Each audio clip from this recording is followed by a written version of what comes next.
Estamos ahora con Mario Zúñiga. Él es parlamentario andino, ha sido elegido por Fuerza Popular y es un arequipeño de pura cepa. Es verdad. Gracias, Mabel. Bienvenido.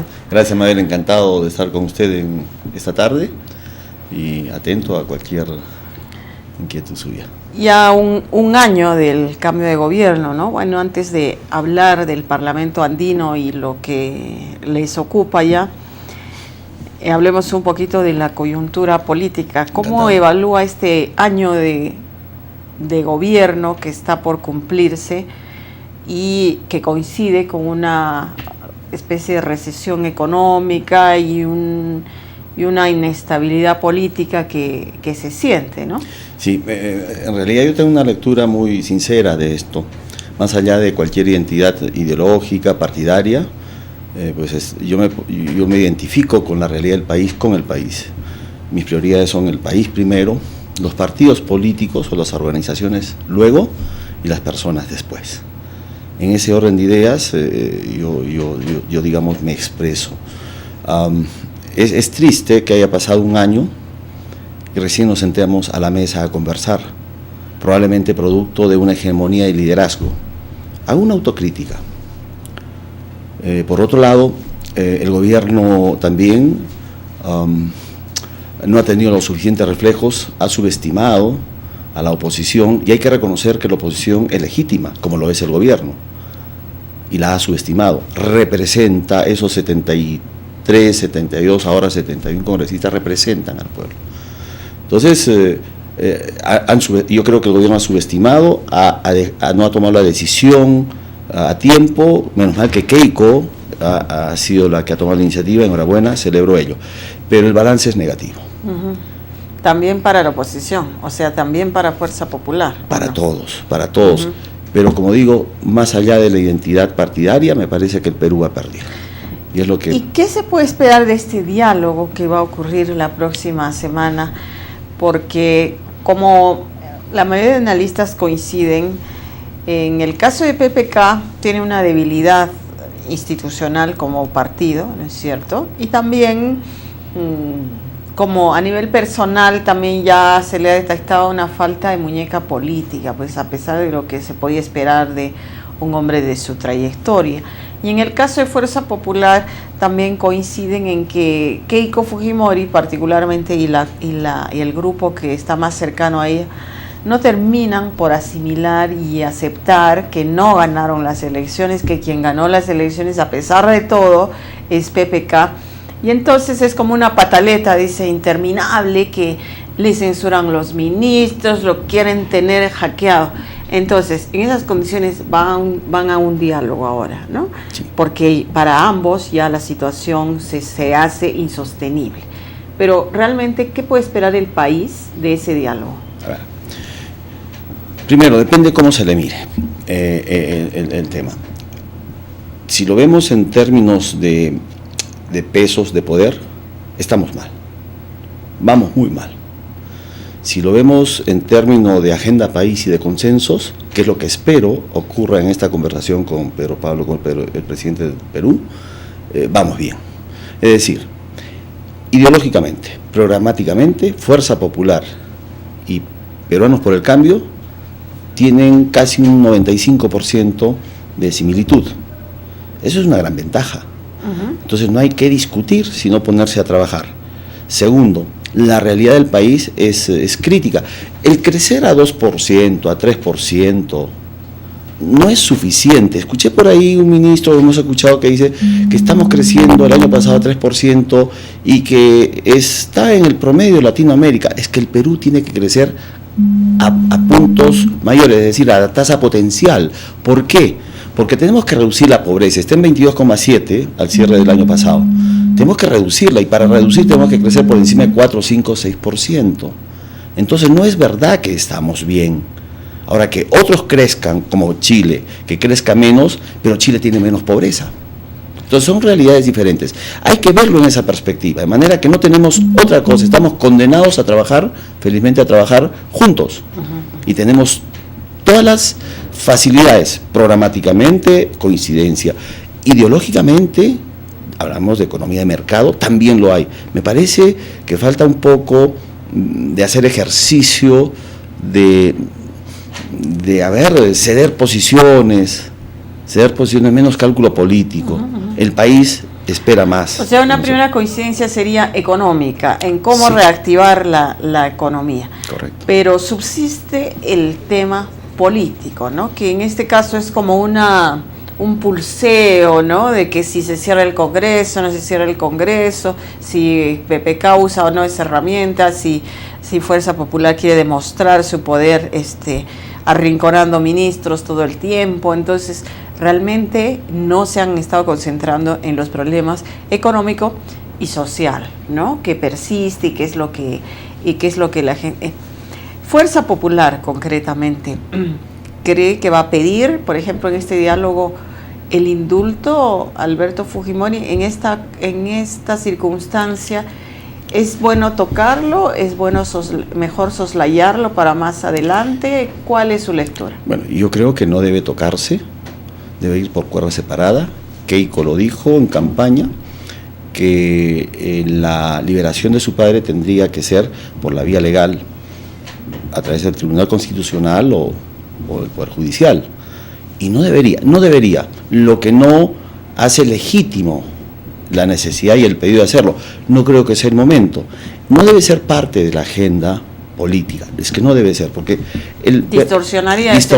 Claro. Lo que tiene que verse primero es la reactivación económica, destrabar los proyectos. Para eso el Congreso tiene una tarea importante, generar un clima, digamos, suficiente de tranquilidad para que las inversiones nuevamente vengan, tanto la inversión directa extranjera como la inversión nacional, y así nuevamente echar a andar la rueda de la economía para generar empleo, generar ingresos, por tanto consumo. Eso paga impuestos y el Estado recauda más impuestos. No olvidemos que el presupuesto nacional de la República, y eso lo saben, deben saberlo, es el 80% vía impuestos directos e indirectos, o sea, IGB e impuesto a la renta. Entonces, si hay menos demanda, producto de menos inversión, habrá menos recaudación y por tanto habrá un retraso en el pago de la deuda social, ¿no? O de la inversión pública. Esa debe ser la agenda. Y después lo otro. Yo priorizo de esa manera. Usted es invitado en Fuerza Popular, de hecho, antes estuvo apoyando a Pedro Pablo Kuczynski, pero como integrante, como parlamentario, más allá de que sea andino, no sé si, por ejemplo, lo convocan a las reuniones, son convocados los parlamentarios andinos a las reuniones que tiene los parlamentarios nacionales, o es otro foro. Sí. ¿Cuál es su participación? Keiko tiene un talante democrático, pese a lo que percibe la gente o dice la gente. Tiene un talante democrático. Sí nos ha convocado varias veces para saber de nosotros qué es lo que estamos haciendo, cómo estamos trabajando y qué aporte hacemos al país. Eso es un capital del partido, es un capital, porque no también del país. Nosotros somos elegidos en distrito único a nivel nacional, representamos al país. Y Keiko tiene mayoría en el Parlamento andino también, somos 3 representantes de 5. Entonces, pero nos llevamos muy bien, en armonía, además no hay razón para no hacerlo, ¿no? Claro, cada uno representa un partido y en algunos casos, por ejemplo, en la elección del vicepresidente, podría haber, digamos, algún tipo, no conflicto, pero sí cierta competencia. Pugna, digamos. Pugna, que es natural en política, pero siempre en los mejores términos. Y como dicen algunos que se irían con Kenji Fujimori, ¿usted entre cuál de los dos optaría de darse esa...? Usted hizo una mención y le agradezco que lo haga. Yo apoyé a Pedro Pablo Kuczynski casi 3 años cuando me invitaron a formar el partido ya hace más de 6 años. Y yo renuncio por cosas que no merece la pena comentar, porque además ya es público. No había la intención del CEN de entonces de hacer un partido político, o sea, tenía esa sensación, es decir, era solo un grupo. Creo que ahora ha revelado que es eso, no estoy sorprendiendo ni mintiendo, y yo no puedo apoyar a una organización, entre comillas, que quiera hacerse el poder si no tiene una estructura suficiente que pueda manejar el país. Ahora lo estamos viendo.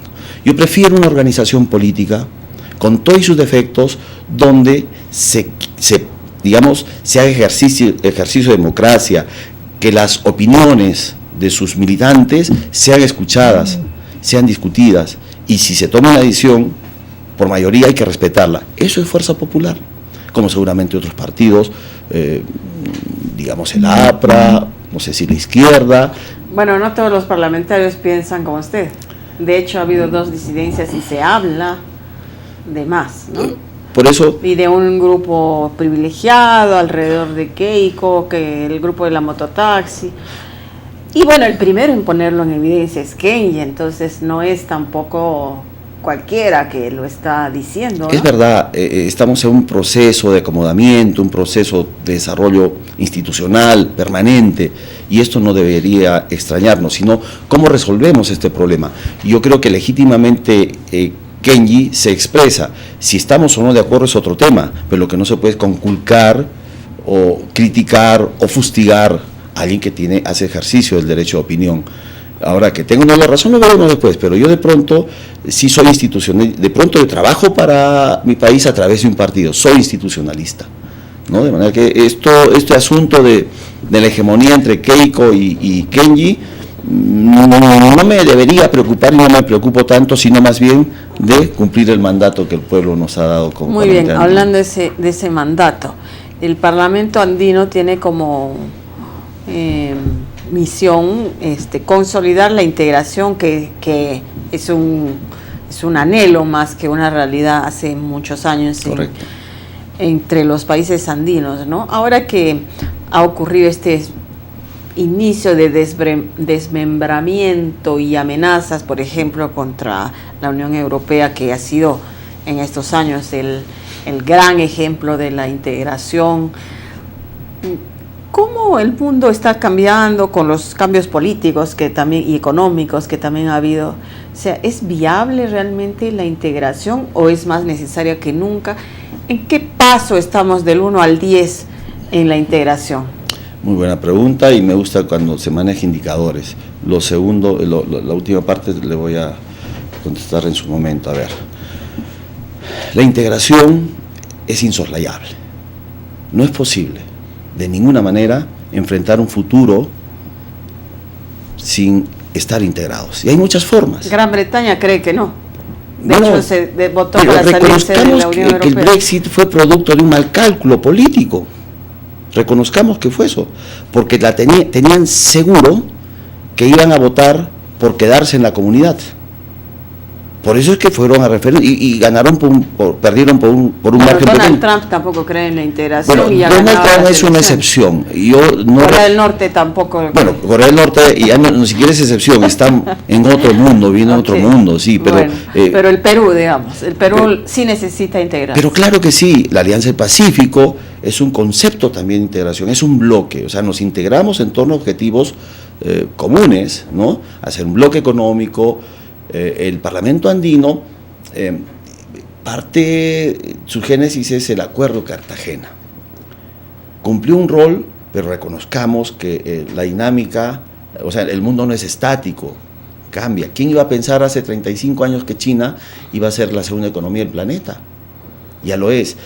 ¿Quién iba a pensar el gran desarrollo en ese hemisferio del sudeste asiático de Pakistán y la India, que son más de 1.100 millones de habitantes, y el otro está como casi con 1.200. Entonces, eso altera esta dinámica, pero no deslegitima el deseo de integrarse.